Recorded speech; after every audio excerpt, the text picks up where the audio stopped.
اللہ میرا بھی رب ہے اور تمہارا بھی رب ہے، لہٰذا تم اس کی بندگی اختیار کرو، یہی سیدھا راستہ ہے۔ جب عیسیٰ نے محسوس کیا کہ بنی اسرائیل کفر و انکار پر آمادہ ہیں تو اس نے کہا، کون اللہ کی راہ میں میرا مددگار ہوتا ہے؟ حواریوں نے جواب دیا، ہم اللہ کے مددگار ہیں، ہم اللہ پر ایمان لائے، گواہ رہو کہ ہم مسلم، اللہ کے آگے سر جھکانے والے اور اس کی اطاعت کرنے والے ہیں۔ مالک، جو فرمان تو نے نازل کیا ہم نے اسے مان لیا اور رسول کی پیروی قبول کی، ہمارا نام گواہی دینے والوں میں لکھ لے۔ پھر بنی اسرائیل مسیح کے خلاف خفیہ تدبیریں کرنے لگے۔ جواب میں اللہ نے بھی اپنی خفیہ تدبیر کی، اور ایسی تدبیروں میں اللہ سب سے بڑھ کر ہے۔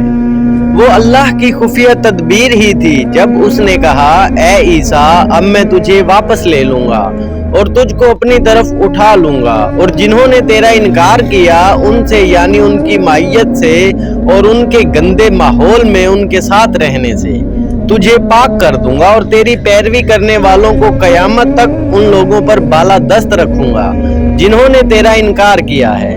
پھر تم سب کو آخر کار میرے پاس آنا ہے، اس وقت میں ان باتوں کا فیصلہ کر دوں گا جن میں تمہارے درمیان اختلاف ہوا ہے۔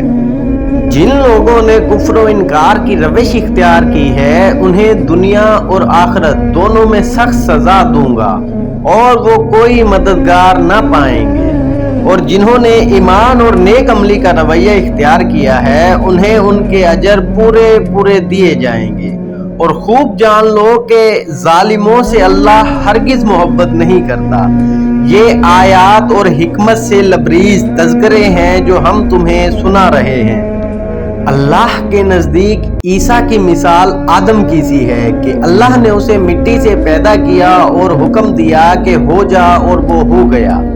یہ اصل حقیقت ہے جو تمہارے رب کی طرف سے بتائی جا رہی ہے، اور تم ان لوگوں میں شامل نہ ہو جو اس میں شک کرتے ہیں۔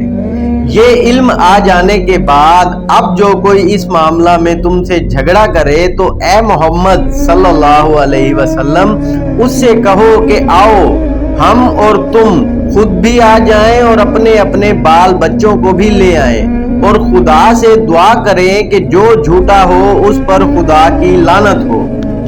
یہ بالکل صحیح واقعات ہیں، اور حقیقت یہ ہے کہ اللہ کے سوا کوئی خداوند نہیں ہے، اور وہ اللہ ہی ہے جس کی طاقت سب سے بالا اور جس کی حکمت نظام عالم میں کار فرما ہے۔ پس اگر یہ لوگ اس شرط پر مقابلے میں آنے سے منہ موڑیں تو ان کا مفسد ہونا صاف کھل جائے گا، اور اللہ تو مفسدوں کے حال سے واقف ہے۔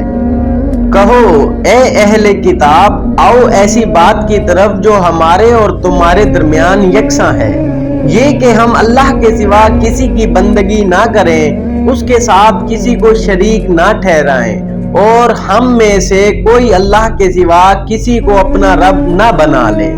اس دعوت کو قبول کرنے سے اگر وہ منہ موڑے تو صاف کہہ دو کہ گواہ رہو، ہم تو مسلم صرف خدا کی بندگی و اطاعت کرنے والے ہیں۔ اے اہل کتاب، تم ابراہیم کے بارے میں ہم سے کیوں جھگڑا کرتے ہو؟ تورات اور انجیل تو ابراہیم کے بعد ہی نازل ہوئی ہیں، پھر کیا تم اتنی بات بھی نہیں سمجھتے؟ تم لوگ جن چیزوں کا علم رکھتے ہو ان میں تو خوب بحثیں کر چکے، اب ان معاملات میں کیوں بحث کر چلے ہو جن کا تمہارے پاس کچھ بھی علم نہیں؟ اللہ جانتا ہے، تم نہیں جانتے۔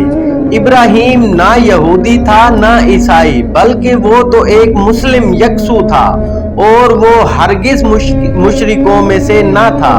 ابراہیم سے نسبت رکھنے کا سب سے زیادہ حق اگر کسی کو پہنچتا ہے تو ان لوگوں کو پہنچتا ہے جنہوں نے اس کی پیروی کی، اور اب یہ نبی اور اس کے ماننے والے اس نسبت کے زیادہ حقدار ہیں۔ اللہ صرف انہی کا حامی و مددگار ہے جو ایمان رکھتے ہوں۔ اے ایمان والو، اہل کتاب میں سے ایک گروہ چاہتا ہے کہ کسی طرح تمہیں راہ راست سے ہٹا دے، حالانکہ در حقیقت وہ اپنے سوا کسی کو گمراہی میں نہیں ڈال رہے ہیں، مگر انہیں اس کا شعور نہیں ہے۔ اے اہل کتاب، کیوں اللہ کی آیات کا انکار کرتے ہو، حالانکہ تم خود ان کا مشاہدہ کر رہے ہو؟ اے اہل کتاب کیوں حق کو باطل کا رنگ چڑھا کر متشبہ بناتے ہو؟ کیوں جانتے بوجھتے حق کو چھپاتے ہو؟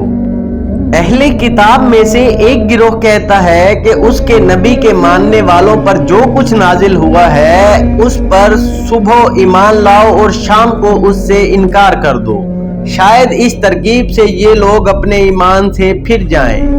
نیز یہ لوگ آپس میں کہتے ہیں کہ اپنے مذہب والے کے سوا کسی کی بات نہ مانو۔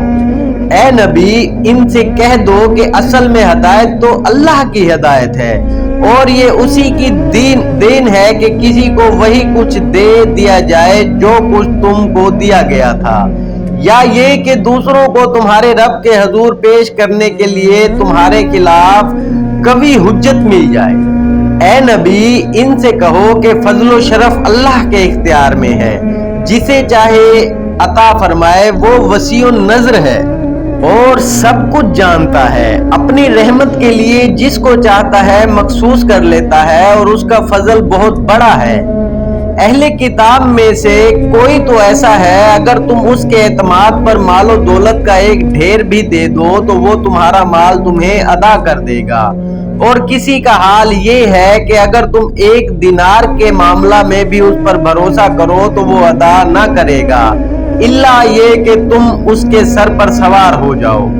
اس کی اس اخلاقی حالت کا سبب یہ ہے کہ وہ کہتے ہیں کہ امیوں غیر یہودی لوگوں کے معاملے میں ہم پر کوئی مواخذہ نہیں ہے، اور یہ بات وہ محض جھوٹ گھڑ کر اللہ کی طرف منسوب کرتے ہیں، حالانکہ انہیں معلوم ہے کہ اللہ نے ایسی کوئی بات نہیں فرمائی ہے۔ آخر کیوں ان سے باز پرس نہ ہوگی؟ جو بھی اپنے عہد کو پورا کرے گا اور برائی سے بچ کر رہے گا وہ اللہ کا محبوب بنے گا، کیونکہ پرہیزگار لوگ اللہ کو پسند ہیں۔ رہے وہ لوگ جو اللہ کے عہد اور اپنی قسموں کو تھوڑی قیمت پر بیچ ڈالتے ہیں تو ان کے لیے آخرت میں کوئی حصہ نہیں۔ اللہ قیامت کے روز نہ ان سے بات کرے گا اور نہ ان کی طرف دیکھے گا اور نہ انہیں پاک کرے گا، بلکہ ان کے لیے سخت و دردناک عذاب ہے۔ ان میں سے کچھ لوگ ایسے ہیں جو کتاب پڑھتے ہوئے اس طرح زبان کا الٹ پھیر کرتے ہیں کہ تم سمجھو جو کچھ وہ پڑھ رہے ہیں وہ کتاب ہی کی عبارت ہے، حالانکہ وہ کتاب کی عبارت نہیں ہوتی۔ وہ کہتے ہیں یہ جو کچھ ہم پڑھ رہے ہیں یہ خدا کی طرف سے ہے، حالانکہ وہ خدا کی طرف سے نہیں ہوتا۔ وہ جان بوجھ کر جھوٹ بات اللہ کی طرف منسوب کر دیتے ہیں۔ کسی انسان کا یہ کام نہیں ہے کہ اللہ کو اس کو کتاب اور حکم اور نبوت عطا فرمائے اور وہ لوگوں سے کہے کہ اللہ کے بجائے تم میرے بندے بن جاؤ۔ وہ تو یہی کہے گا کہ سچے ربانی بنو، جیسے کہ اس کتاب کی تعلیم کا تقاضا ہے جسے تم پڑھتے اور پڑھاتے ہو۔ وہ تم سے ہرگز یہ نہ کہے گا کہ فرشتوں کو یا پیغمبروں کو اپنا رب بنا لو۔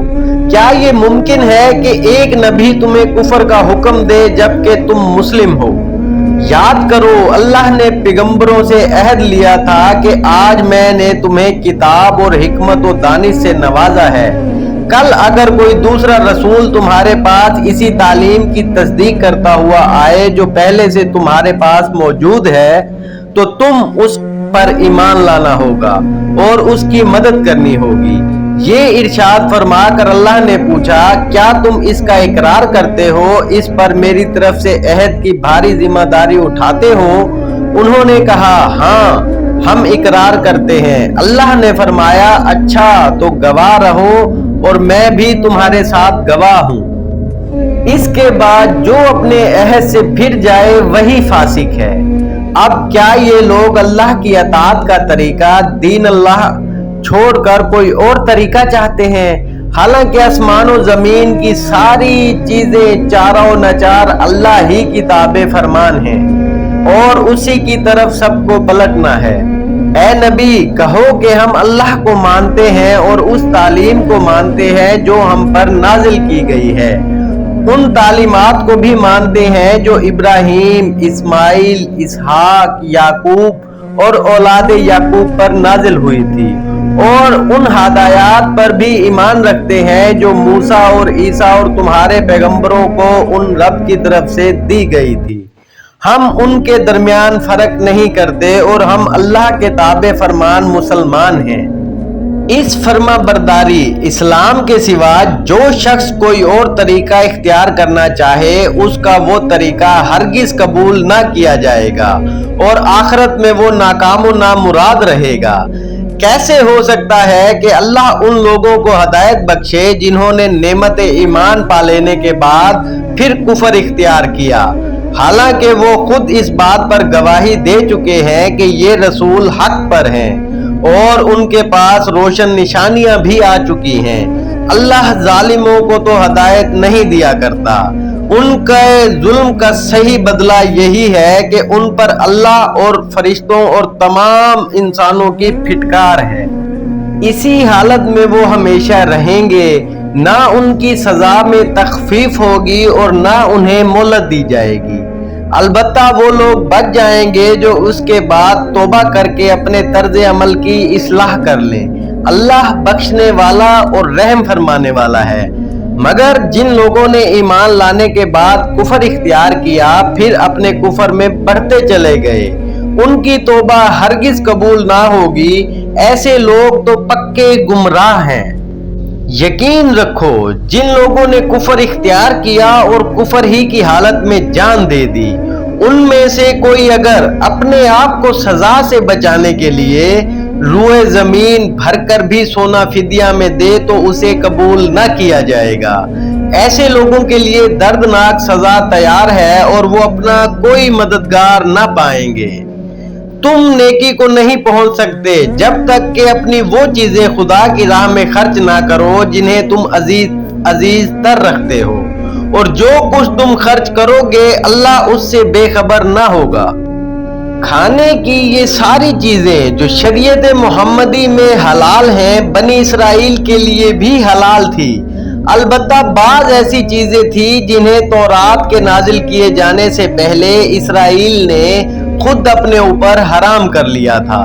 ان سے کہو اگر تم اپنے اعتراض میں سچے ہو تو لاؤ تورات اور پیش کرو اس کی کوئی عبارت۔ اس کے بعد بھی جو لوگ اپنی جھوٹی گھڑی ہوئی باتیں اللہ کی طرف منسوب کرتے ہیں وہی در حقیقت ظالم ہیں۔